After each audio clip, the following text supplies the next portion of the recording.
Un gestor financiero suizo que ocultaba fortunas en perfecto castellano, capaz de ayudar a empresarios corruptores, a políticos corrompidos y a un rey inviolable, y capaz de nunca ser juzgado. Soy Juan Luis Sánchez. Hoy en Un Tema al Día. ¿Quién es Arturo Fasana?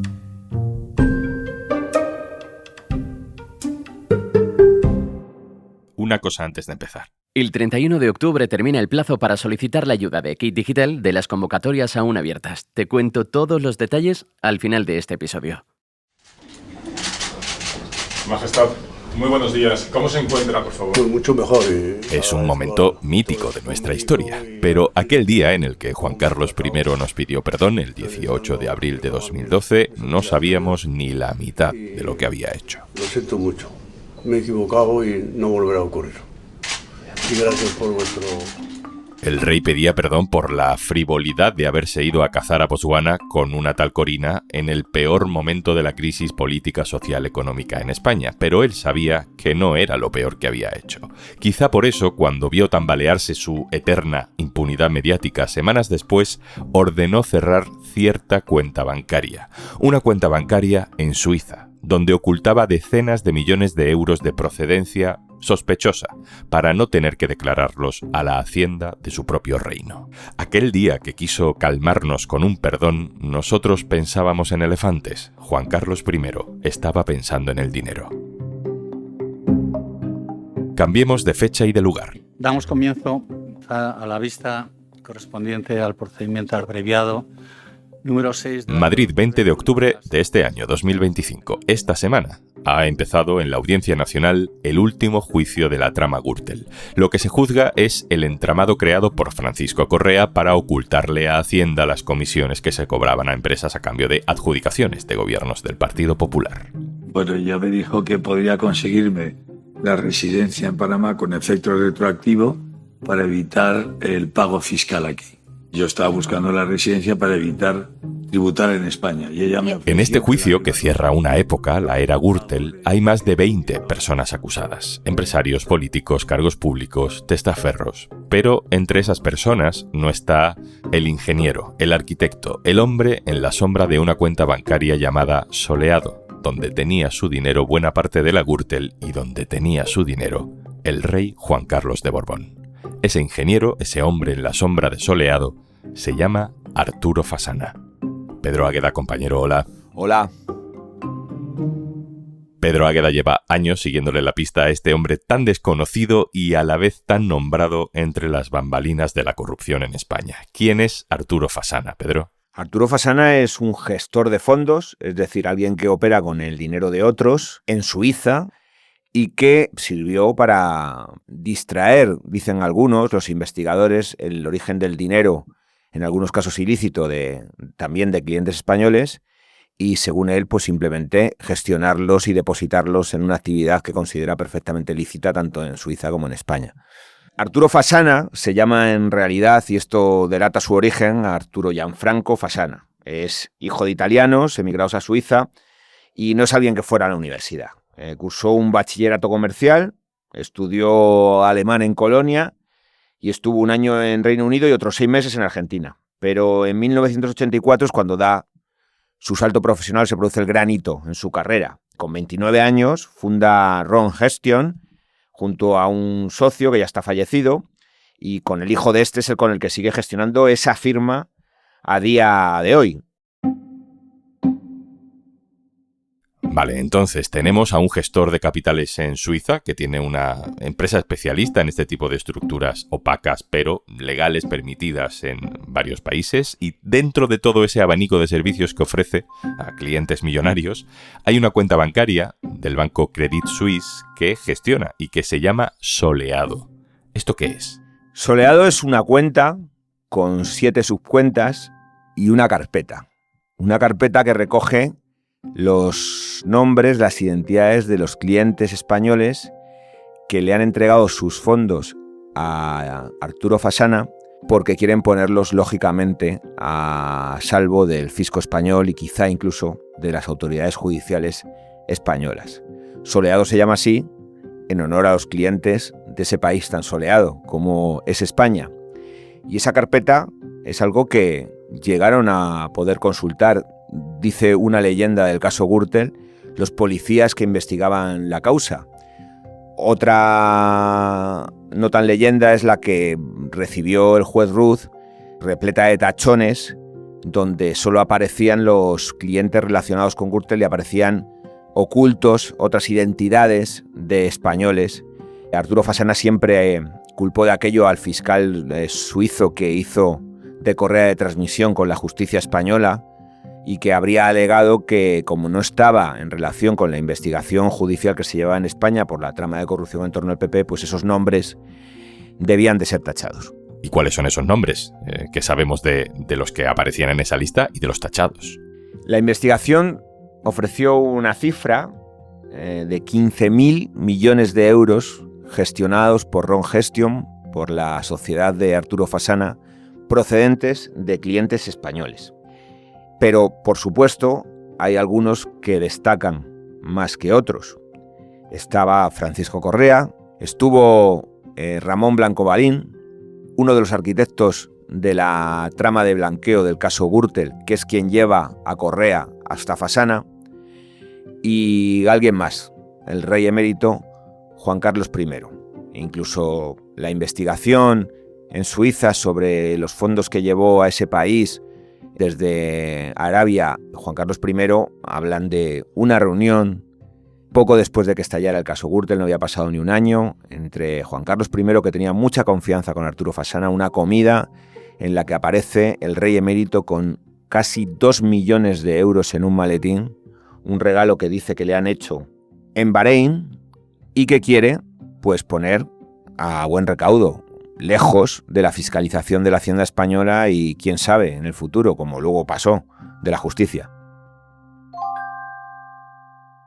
No se ha podido investigar judicialmente porque ya conocemos los argumentos de siempre sobre la inviolabilidad del rey, pero ¿cómo se teje, Pedro, esa relación entre Juan Carlos, Arturo Fasana, la cuenta Soleado, ese dinero que venía de Bahrein o de Arabia Saudí por comisiones o por regalos? ¿Cómo empieza eso? Hemos explicado cómo llegó Francisco Correa a través de Ramón Blanco Balín hasta Arturo Fasana, pero ¿cómo llegó el rey emérito hasta el gestor de fondos en Suiza? Pues toda la polémica que acaeció en los inicios de la pandemia sobre las fundaciones del rey de España, una de ellas de la que era cuarto beneficiario Felipe VI, nos permite explicar esa historia. En esa fundación donde Felipe VI era cuarto beneficiario, el administrador era Arturo Fasana. Esa sociedad se llamaba Zagadka.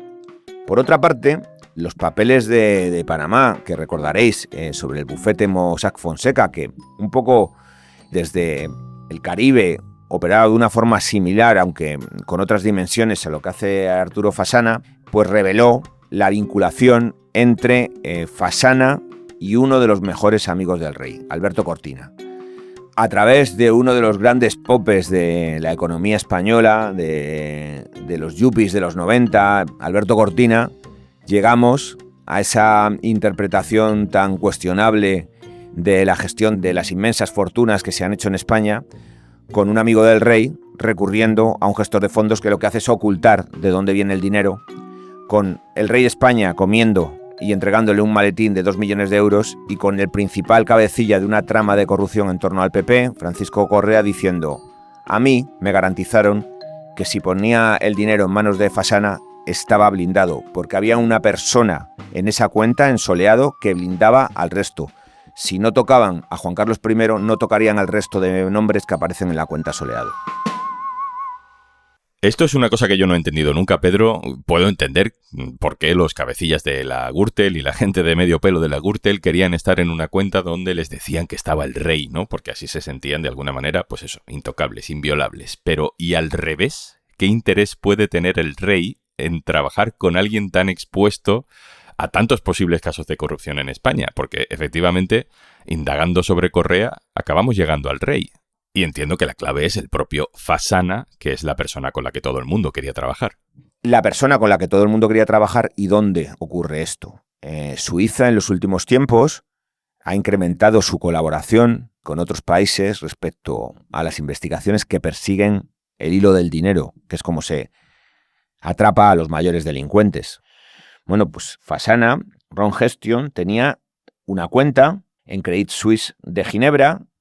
Esa cuenta tenía a su vez otras 7 subcuentas en otras tantas monedas: euros, dólares estadounidenses, libras esterlinas, pesetas, francos suizos, francos belgas y marcos alemanes, y otra subcuenta solo de valores financieros. Cuando tú entregas el dinero a Gianfranco Fasana, él lo deposita en una cuenta, pero luego hace perder el rastro a través de otras subcuentas, de tal manera que el banco desde el que procede el dinero, por ejemplo en España, nunca llega a saber a dónde acaba. Es decir, acudir al banco donde tú tenías tu dinero que has querido luego trasladar y esconder, no te permite o no permite a una investigación judicial automáticamente saber cuál ha sido su destino. Ese era el valor de lo que hacía Fasana. Y fijaos que la investigación que se abrió en Suiza respecto al origen de los fondos que había llevado a ese país el rey de España, el rey emérito, nos aclara cómo era esa dinámica, ¿no? Fasana declaró ante el fiscal suizo del caso, que le acusaba de blanqueo agravado de capitales, y contó que el rey le había dicho que el sultán de Bahrein le había hecho una donación de 1,9 millones de euros y que quería ingresarla en Suiza. ¿Qué hizo Fasana? Pues registrarla en una de sus cuentas en la banca Mirabaud. Esta entidad no puso mayores pegas a un dinero de ese volumen y de procedencia tan dudosa. El fiscal del caso, un fiscal suizo que se llama Bertosa, preguntó entonces a Yves de Mirabaud, el responsable de ese banco, por qué accedió a ingresar el dinero en metálico del rey sin mayor control, y se limitó a responder que es que su banco y su departamento de control conocen desde hace mucho tiempo a Arturo Fasana. Pedro, en este último juicio de la Gürtel, como en todos los anteriores, como el que acabó condenando al PP, hemos visto a decenas de acusados pasar por el banquillo. A decenas, pero nunca a Arturo Fasana. ¿Por qué en un juicio sobre la trama para ocultar el dinero en Suiza no está el que diseña el sistema para hacerlo? En el diario nos ha sorprendido, o nos ha llamado la atención más que las presencias en el banquillo del último juicio de la Gürtel, la ausencia de Arturo Fasana. Arturo Fasana era quien se ocultaba detrás de aquel fafa.ran, el nombre de un archivo que los investigadores encontraron a la trama Gürtel cuando se destapó la investigación que meses llevaba antes la Fiscalía y la Policía. En cualquier caso, él siguió viniendo a España, tenía muchos clientes que atender. No se alojaba en el hotel de 5 estrellas, donde solía hacerlo, iba a uno más discreto, pero tampoco evitó ni se escondió en España. De esta forma, un día en Barajas iba a tomar un vuelo de regreso a Suiza y unos policías españoles le interceptaron y le dijeron que estaba detenido. De Fasana dice mucho la reacción que tuvo entonces. Otro cualquiera, sabiendo cuáles son sus derechos, se hubiera negado a declarar y a esperar a que fuera puesto a disposición judicial y estar acompañado de un abogado. Él tranquilamente le dijo a los policías que no tenía ningún problema en colaborar con ellos. Declaró ante los policías de la UDEF y declaró luego ante el juez Pedreira. El juez de La Mata, que era entonces el juez del caso Gürtel, ya sabéis que ha tenido muchos porque han pasado muchos años, dictó el auto en el que ponía fin a la instrucción. Allí mandó al banquillo a 21 personas y archivaba la causa contra otras 28. De esas 28 que se libraban, estaba Arturo Fasana. El juez dice que no ha quedado acreditado que el gestor suizo conociera el origen ilícito de los fondos o que estos estuvieran siendo ocultados a la Hacienda Pública Española. Bueno, yo creo que lo que no dice el auto es que Fasana colaboró bastante en la localización de los fondos de Correa y los demás, y que eso le ha valido cierta indulgencia en la investigación española, que por otra parte lo que quería era juzgar a los culpables y recuperar, muy importante, el dinero que tenían escondido en el país helvético. Y esta es la tónica de Fasana siempre que la policía o los jueces o los fiscales llaman a su puerta. Una fuente muy próxima a él, que quiso mantener el anonimato, nos comentó que el motivo de que Fasana siempre colabore cuando la justicia le llama es que si perdiera en algún momento la licencia para operar en Suiza, se acabaría su negocio. Así que es muy, muy tremendamente discreto, pero si la justicia es quien le pregunta, Fasana colabora.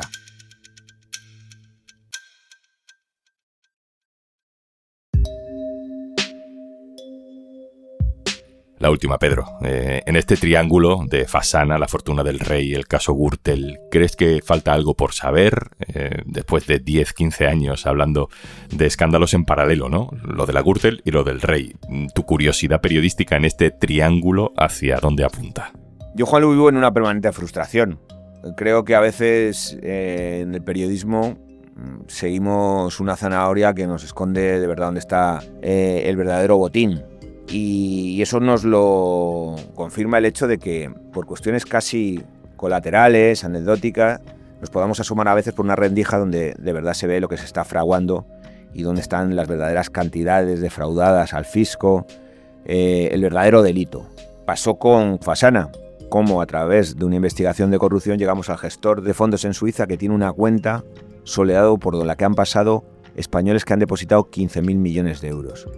Hemos sabido luego, gracias a que Correa aseguró que él había visto esa cuenta soleado y había visto el nombre del rey de España, y que luego otra investigación al monarca emérito ha constatado que depositaba sus fondos en manos de Fasana, la que nos ha permitido aventurar cuánto dinero podría haber en Suiza de origen ilícito o directamente de gente que ha ganado muchísimo, muchísimo dinero en España y se lo ha querido escamotear a Hacienda. No ha querido pagar lo que debía y por tanto se lo ha robado al resto de españoles.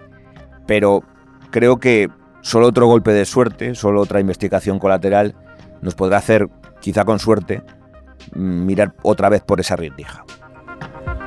Pedro Águeda, compañero, muchas gracias. Muchas gracias a vosotros siempre.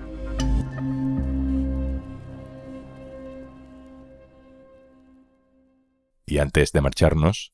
Gracias a Kit Digital, empresas como Hijos de Pablo Esparza ya se han digitalizado. Kit Digital nos han permitido tener una fluidez de comunicación y de trabajo que antes no tenías. Si eres autónomo, microempresa con menos de 3 empleados, o una comunidad de bienes, sociedades civiles, profesional o con actividad mercantil, o una explotación agraria de titularidad compartida, tienes hasta el 31 de octubre, hasta las 11 horas, para solicitar la ayuda de Kit Digital. No dejes pasar esta oportunidad. Infórmate llamando al 900-909-001 o en acelerapyme.es.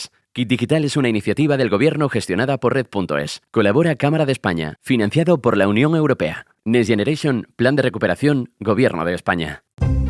Esto es Un Tema al Día, el podcast del Diario.es. Si te gusta lo que hacemos, necesitamos tu apoyo. Hazte socio, hazte socia del Diario.es en el Diario.es/socio. El podcast lo producen Carmen Ibáñez, Marcos García Santonja e Izaskun Pérez. El montaje es de Pedro Nogales. Yo soy Juan Luis Sánchez. Mañana, otro tema.